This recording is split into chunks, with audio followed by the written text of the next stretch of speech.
Cover story में आज एक महत्वपूर्ण मुद्दा।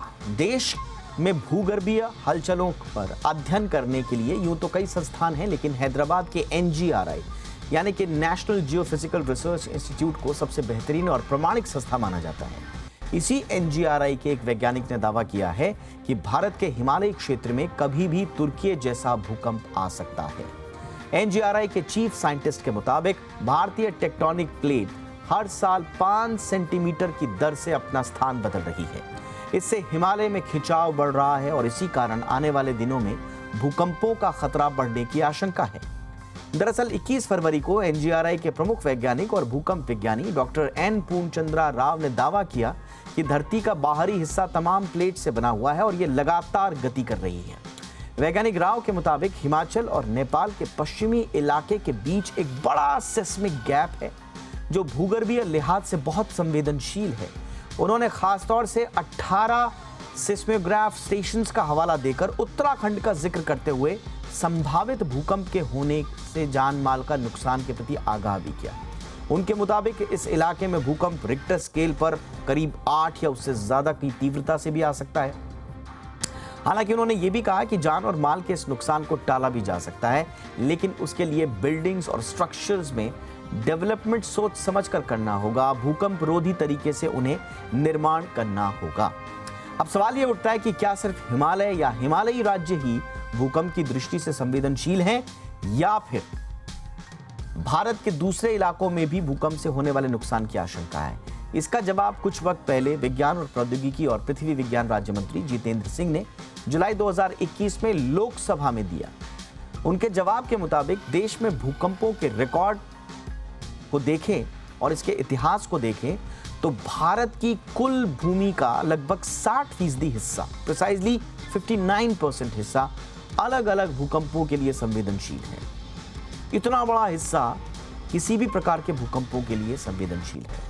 उन्होंने कहा कि देश के भूकंपीय क्षेत्र मानचित्र के मुताबिक कुल क्षेत्र को 4 भूकंपीय जोन्स में बांटा गया है। जोन 5 वो क्षेत्र है जहां सबसे ज्यादा तीव्रता के भूकंप आ सकते हैं, जबकि सबसे कम तीव्रता के भूकंप जोन 2 में इनको रखा जाता है। देश का लगभग 11% क्षेत्र जो है वो जोन 5 में है, 18% क्षेत्र जोन 4 में है, 30% क्षेत्र जो है वो जोन 3 में है और बाकी क्षेत्र जोन 2 में आता है। जोन 5 में शहरों और कस्बों वाले राज्य और केंद्र शासित प्रदेश गुजरात, हिमाचल प्रदेश, बिहार, असम, मणिपुर, नागालैंड, जम्मू और कश्मीर, अंडमान निकोबार और उत्तराखंड जैसे इलाके आते हैं।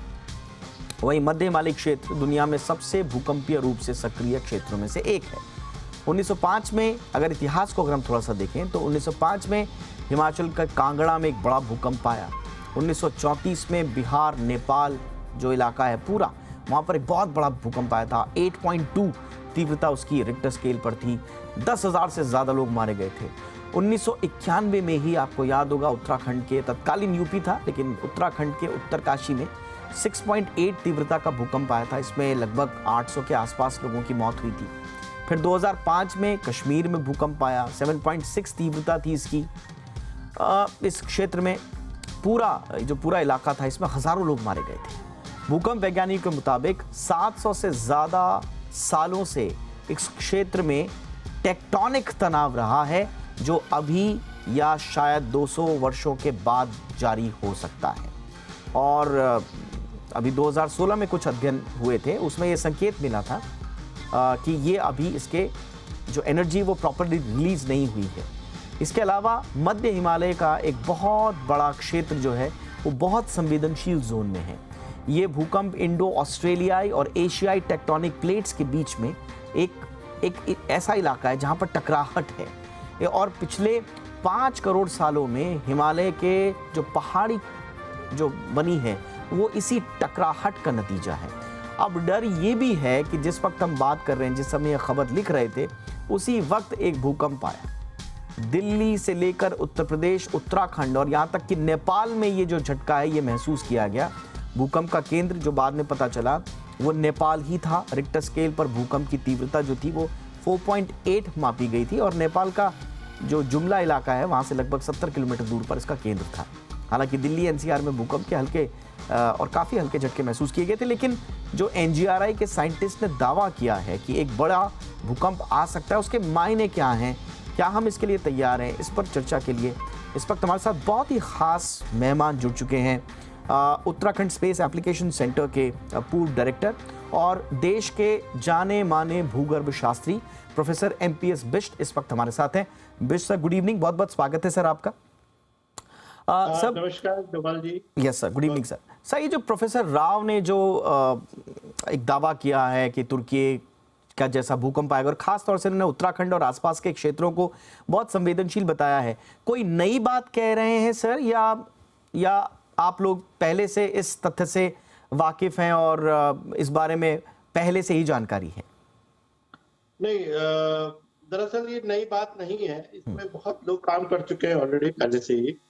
आप जानते होंगे एनडीआरआई के पूर्व डीजी जो है हमारे बीपी डिमरी साहब हुआ करते थे, उस कालखंड में भी, और उससे पहले हमारे जो हर्ष गुप्ता साहब थे।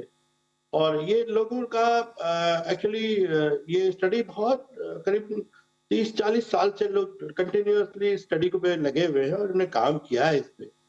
और जो ये हमारा जिसको हम बोलते हैं उत्तराखंड का जो central part of the Himalaya है, अगर ज्योग्राफिकली देखें तो eastern part, north east Assam और वेस्टर्न पार्ट इधर जो है आपका जम्मू कश्मीर और हिमाचल का पार्ट हो गया, सेंट्रल पार्ट हमारा उत्तराखंड हो जाता है। तो इसमें मुझे याद है अच्छी तरह से, जब हम उत्तरकाशी अर्थक्वेक की बात कर रहे थे तो उस जमाने में मैं Wadia institute of mining geology में था और 1 महीने हमने उत्तरकाशी में रेगुलर काम किया था, कंटिन्यूअसली 1 महीने तक हम पूरा विजिट किए थे। तो उसके बाद एक इंटरनेशनल कॉन्फ्रेंस हुई थी Wadia institute of mining geology.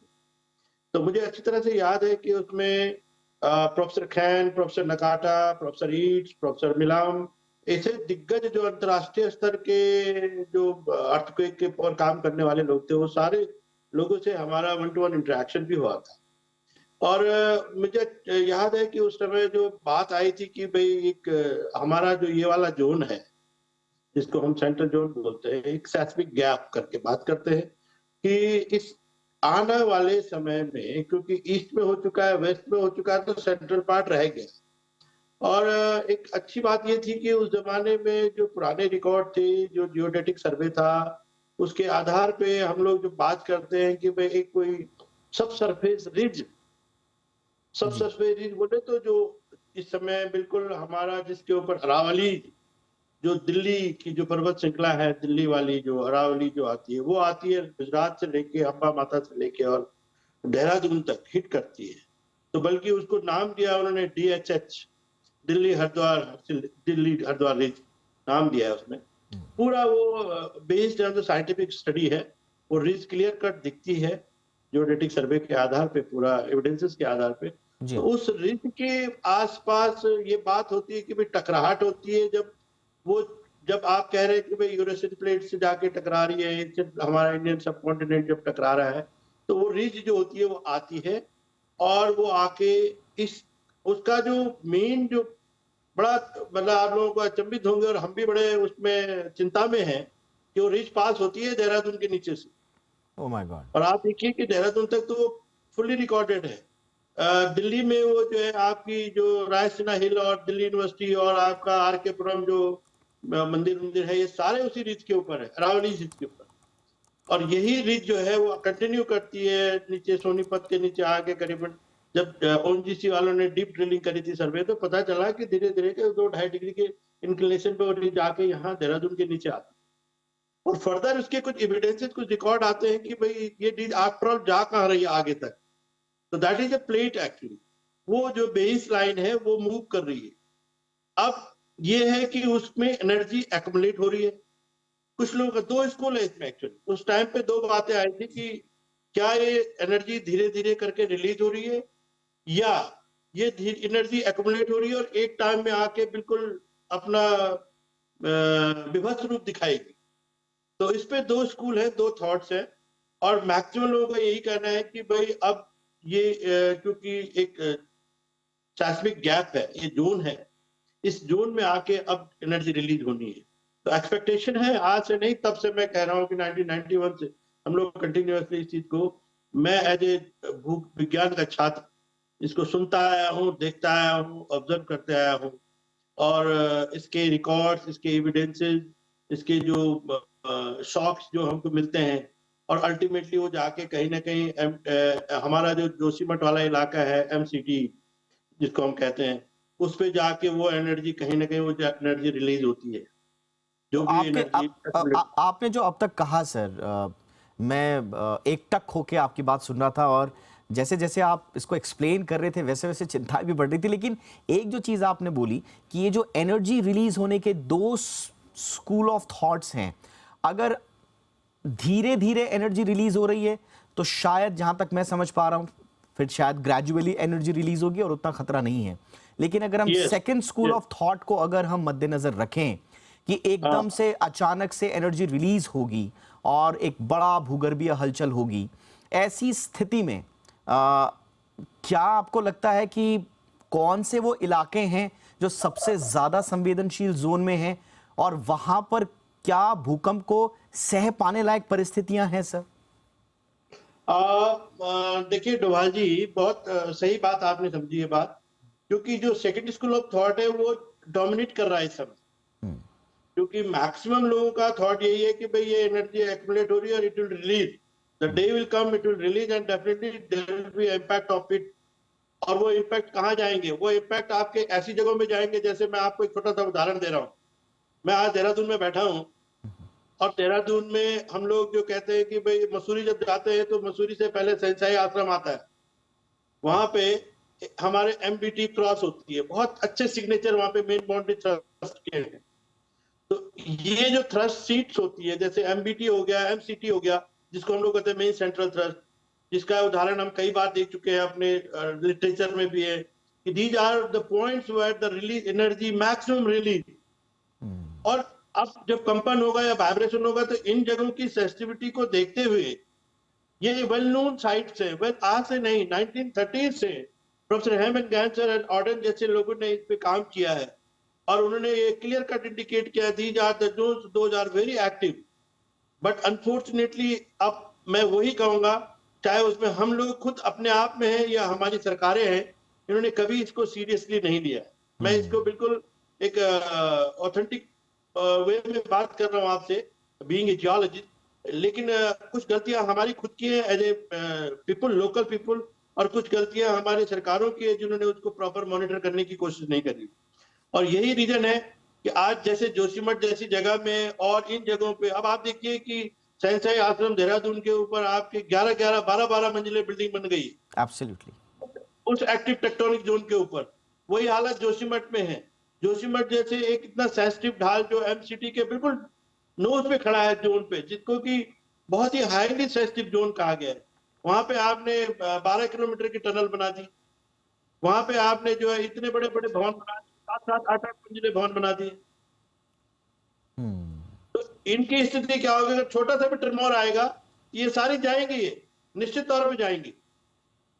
Absolutely sir. Sir, क्या कारण है जो आप कह रहे हैं, और बड़ा गंभीर है आपका जो ऑब्जर्वेशन है, क्या ऐसा कारण है? क्योंकि हम देख रहे हैं तमाम जियोलॉजिस्ट, तमाम वैज्ञानिक ये कहते रहे हैं कि पूरा का पूरा हिमालय जोन, खासतौर से उत्तराखंड और आसपास का जो मध्य हिमालयी क्षेत्र है, वो बहुत संवेदनशील जोन में है।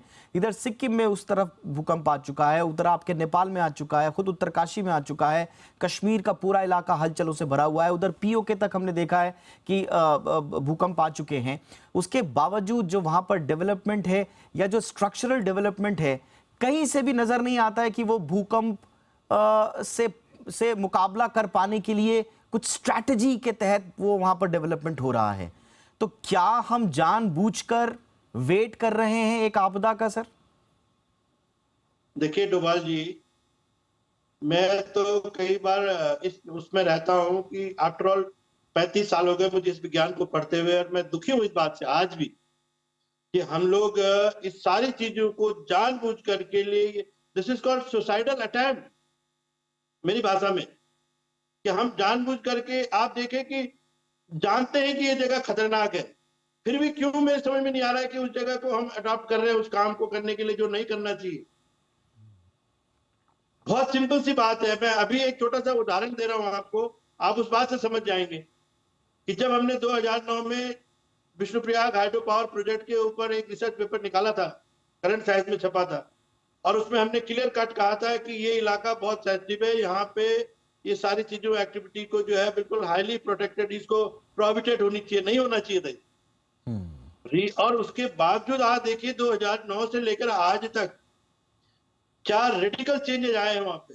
7 मंजिल 8 मंजिल बिल्डिंग बन गई है।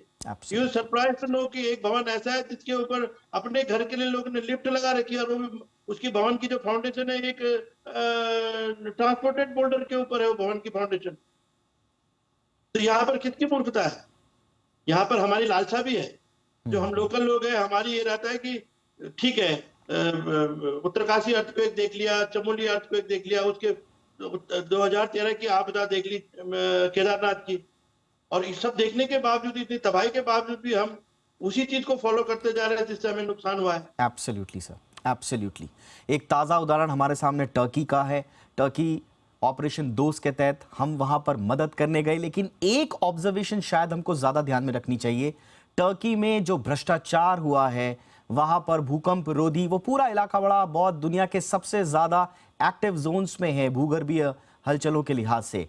और वहां पर 2004-05 से पॉलिसी थी कि आप वहां पर भूकंप रोधी इमारतें खड़ी कीजिए, लेकिन वहां पर जो एर्दोगन साहब की गवर्नमेंट आई, उन्होंने एक नई नीति निकाली। उन्होंने कहा कि अगर आप भूकंप रोधी मकान नहीं बना रहे हैं तो सरकार को फाइन दे दीजिए, और फाइन देने वालों की लाइन लग गई।